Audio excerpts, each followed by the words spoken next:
Do you know where Warner Brothers Discovery got the whole idea for the "let's not release Batgirl as a tax write-off" thing? Roger Corman. Throughout the 70s and 80s, Stan Lee was pounding the pavement in Hollywood on behalf of Marvel. He desperately wanted people to take comic books seriously. This film is not what he had in mind. Stan was relatively successful at this in the late 1970s. Doctor Strange got a TV movie, Spider-Man got an entire season, and Bill Bixby and Lou Ferrigno became cultural icons with the Incredible Hulk. The Marvel TV universe? Marvel telematic universe? No, Dad. The Marvel Network TV universe wasn't a huge success. Okay, Hulk, you were a success, and maybe a big enough one that the 80s seemed like it was going to be the Marvel decade. Which it may have been if it wasn't for the company constantly being bought and sold, and Marvel optioning their own characters every other Saturday. Before I truly begin, I want to thank two key sources for this video. First, Shawn Howes Marvel Comics, The Untold Story, and Doom, The Untold Story of Roger Corman's Fantastic Four. Virtually every bit of information, outside of my own personal experiences and recollections, come from those two sources. Finally, after two previous video retrospectives, the early 90s Marvel Cinematic Universe concludes with the still unreleased Fantastic Four. In the early 1980s, Sterling Sylvan of In the Heat of the Night fame completed a draft for a Daredevil pilot for ABC. Tom Selleck was rumored as Doctor Strange.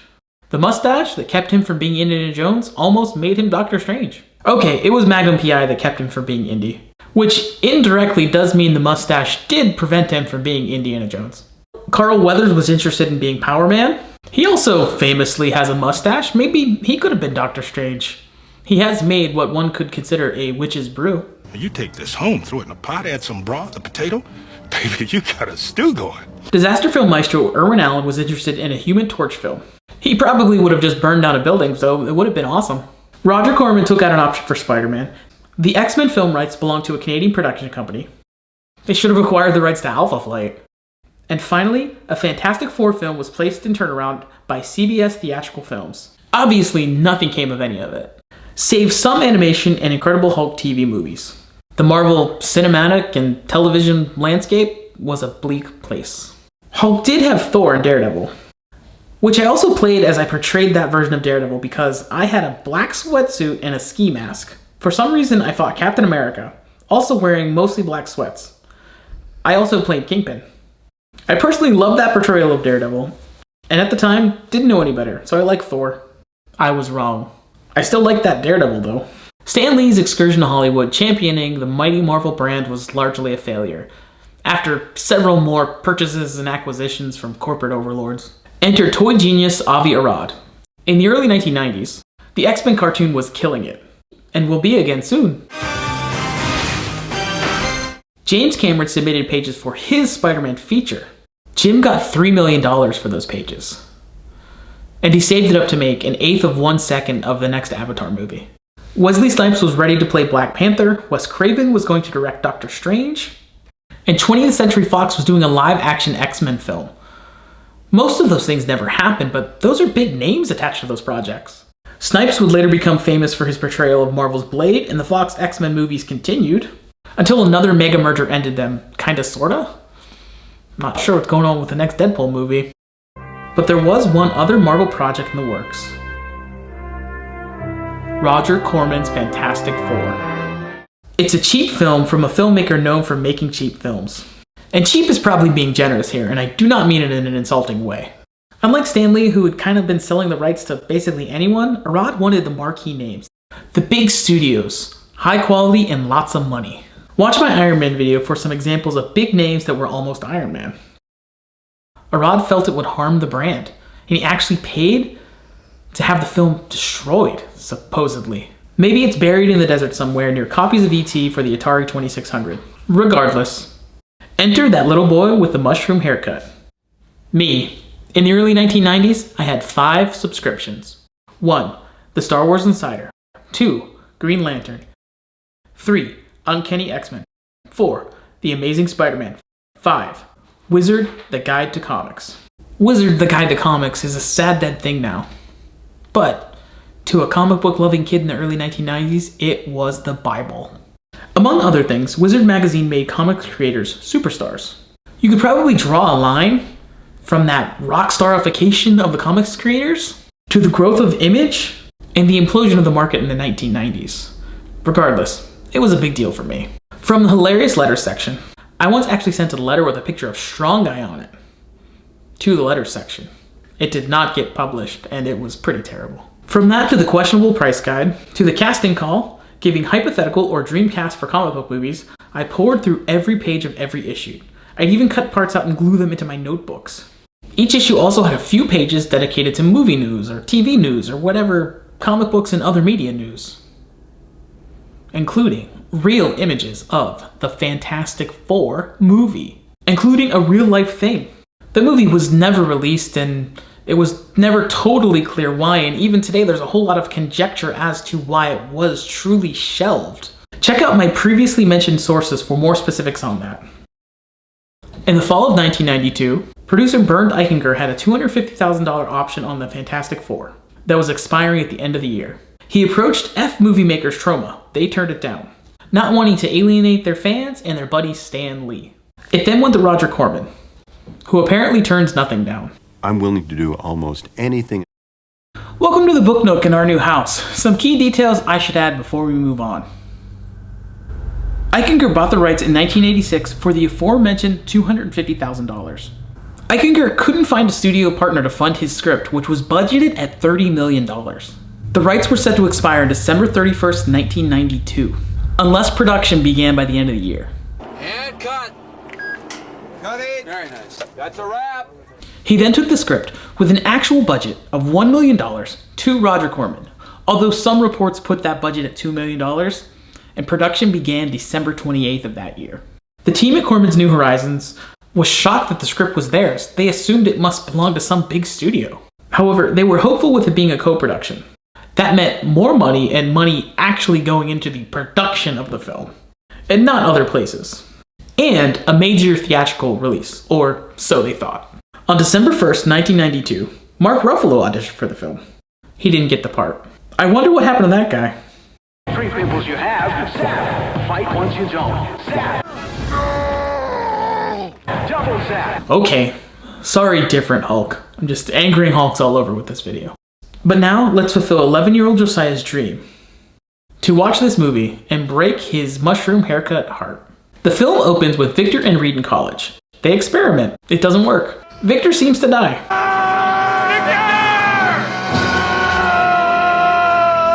The opening scene is probably the best part of the movie, and it works really well. It's very dramatic and well executed. Things will not go as well from here on out. The effects in this scene also hold up shockingly well.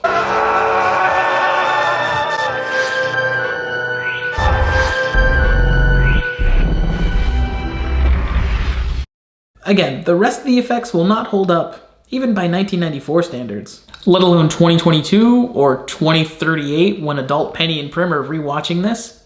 No, Dad. Reed and his buddy Ben leave Mrs. Storm's boarding house, saying goodbye to Susan and Johnny. Actual children, Susan and Johnny, are actual kids. Aren't you coming with us, Reed? Sue clearly has a thing for Reed. It's meant to be sweet. You okay? But it doesn't quite come off as such. It wants to be sweet and it isn't. Fortunately, it doesn't quite cross that line into the creepy either. But I would say it's definitely not sweet. Ben and little Johnny are best pals. It's not fair, it's not fair, it's not fair. Hey, take it easy. Very unlike them. It's not the end of the world. Flash forward 10 years.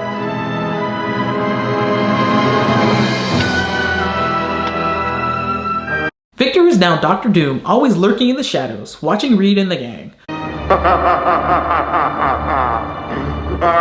Scientist Reed and pilot Ben return to the boarding house Johnny and Susan go to outer space with us for their dangerous space mission. Why? Because that's right. Before the dangerous space flight, we meet the jeweler. As goofy as his character is, it actually kind of works. He's in love with Alicia Masters, who is in love with Ben, even though they only met once. But sometimes, that's all it takes. But will she still love him when he hulks? The jeweler is basically the mole man, who was in the early scripts. However, the license from Marvel was limited and apparently could only use core Fantastic Four characters. Hence the jeweler who lives with a group of Morlocks under the ground. Totally not the Mole Man. The jeweler is after some diamonds the Fantastic Four need to diffuse heat in their ship. Or something like that. Anyway, his stealing of the jewels is what dooms their space voyage. Doom. By the way, Doom, who has cameras in Reed's Lost in Space laboratory, is allowing this all to happen because he wants to watch Reed fail. Cheap, ill-fitting suits, and it's 100% unclear what is happening as their mission becomes Thrift Store Interstellar. The Fantastic Four. And that's not an insult, but a compliment. The music swells here. It did its best to save this movie. Goodbye, Dr. Richards. Don't let me leave. All because the composers, the unfortunately named Worst Brothers, paid for an orchestra themselves. More like Best Brothers. The film was shot fast and dirty in Corman's studio in Venice, a condemned warehouse. As in, it was actually condemned by the fire marshal. The crew apparently kept the condemned sign on the door of the editing bay.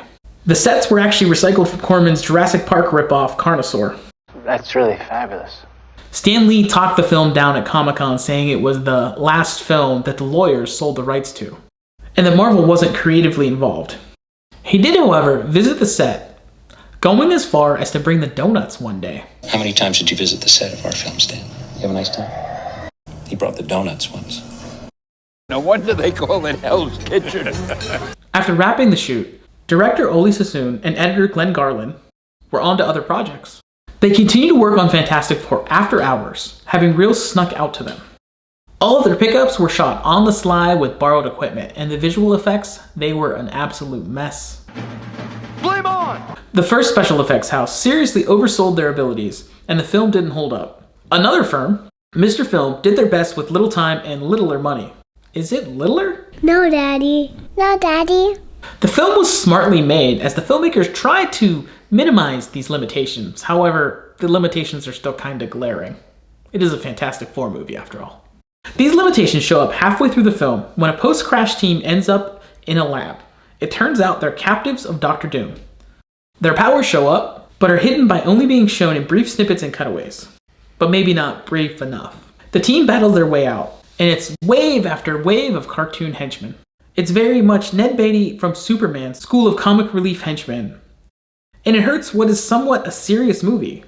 If not serious, certainly not overly comedic. The same way Ned Beatty kind of ruined Superman? Is that a hot take? Flame on! The team is back in New York and Thing is angry. You cannot live normal lives. These sections are very true to very early Fantastic Four comics. I'm known as a freak, isn't it right, buddy? Sue makes comics-accurate costumes that would impress as homemade cosplay, but don't hold up as feature film costumes. That said, they are the best film costumes the Fantastic Four have ever worn. Even Thing's Speedo is included. The film ends with an attempted bang. Thing rescues Alicia from the jeweler. Reminder, the jeweler was in love with her and kidnapped her. If I didn't mention that, I probably mentioned at least part of that. Doom shows up to steal the diamonds and double kidnaps her. The now costumed Fantastic Four return to Doom's castle and basically have the same battle as before. But again, now in costume. Reed and Doom duke it out. I should also stop right here to mention the best part of the film. And the smartest man alive, Reed Richards. Alex Hyde White is wonderful. He was born to be Reed Richards, and this is the best portrayal of the character ever. I love you, Jim, but we need more than 12 seconds of screen time before you and all of your friends get brutally murdered. The rest of the cast are various levels of not so great, from cute Sue, who isn't terrible, but isn't great, to an awful Johnny, who's great in other things, like Uncle Buck, to an over-the-top but enjoyable Doom. It's all kind of like the Thing's costume. Kid Me was blown away, and the expression in the animatronics is impressive. However, it still just somehow does not work. And frankly, that is this movie. It just doesn't work. The film ends with a thoroughly disappointing Reed Doom battle. The fight isn't great, but the idea of it is. It must come down to these two men. As goofy as Doom is, actor Joseph Culp was emulating the garish absurdity of Benito Mussolini. He is among the best this bad film has to offer, when you can understand what he's saying. Which you can't understand most of what he's saying. released baby. Because they either chose not or couldn't re-record his mask-muffled voice. Insurance. He, like much of the rest of the film, is earnest. It fails, but it fails in love with what it's trying to do. It's a romance you're not quite ready for. You're too young, you're too foolish, but it's worth the failure 1,000,000 times over. The end, however, is bad. Horrible with terrible special effects as Johnny tries to stop a death ray headed for New York.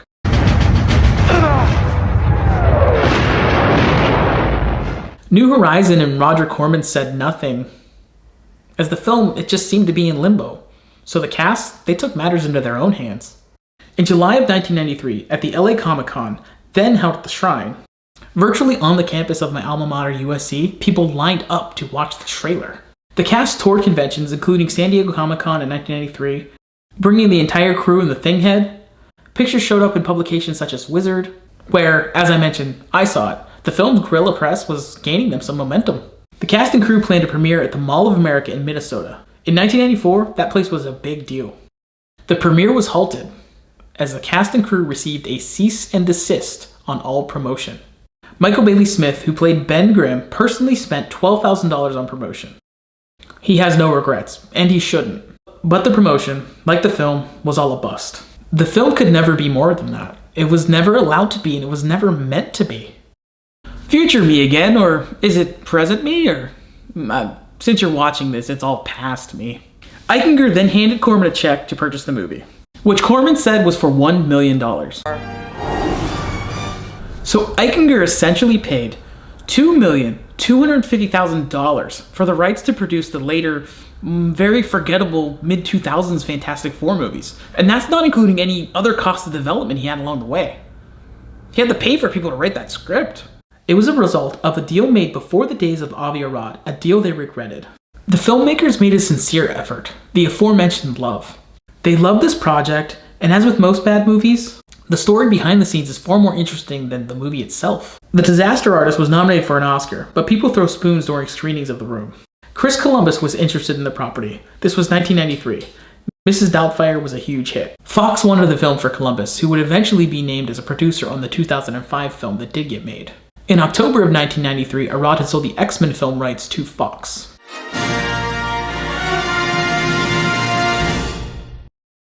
A deal that seemed like a good one at the time, but until recently haunted Disney and Marvel for years. A Fantastic Four deal was imminent. It was rumored Eichinger used the completed bad film as leverage to get more cash. What kind of a thing have I turned into? What have you done? What have you done? The deal was struck with Fox, and Arad took the negative from Corman. Ali Sassoon and Glenn Garland tried to retrieve it, but it was too late. The film was gone. Arad, he said he had the film burned. I'll be glad to help with the demolition. Somehow, copies got out. Sassoon believes that it was the Dub House. Noticing that it was a Fantastic Four film, they basically made a copy for themselves, who made a copy for a friend, and shared it with a friend, and shared it with a friend, and shared it with a friend. And so on, and so on, and so on. The film was never released, but those copies were put on VHS and later DVD, and duplicated over and over and over again, and sold at conventions and on eBay for years. The film may have never been meant to be released, but it found its way to the people to whom it matters the most. Us. No, not you. Me. Well, people like me. Us fans.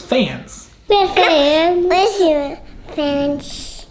It's fitting the film itself ends with a wedding. A wedding is a celebration of two people becoming one. Of people coming together to be something more. Some marriages fail, some people fall out of love. However, that wedding, that's a moment of hope. Pure hope. Hope of a future where this Fantastic Four movie was released, and my 1994 became magical. Wait, why is Reed in his costume but Sue in a wedding dress? I know that's what they would do in the comics, but still.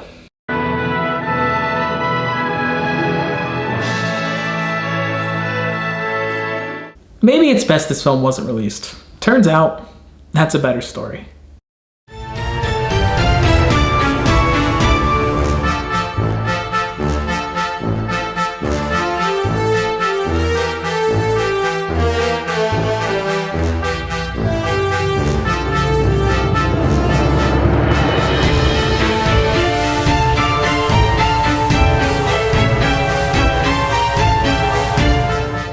Did you notice Stan Lee's first on-camera cameo in the trial of the Incredible Hulk?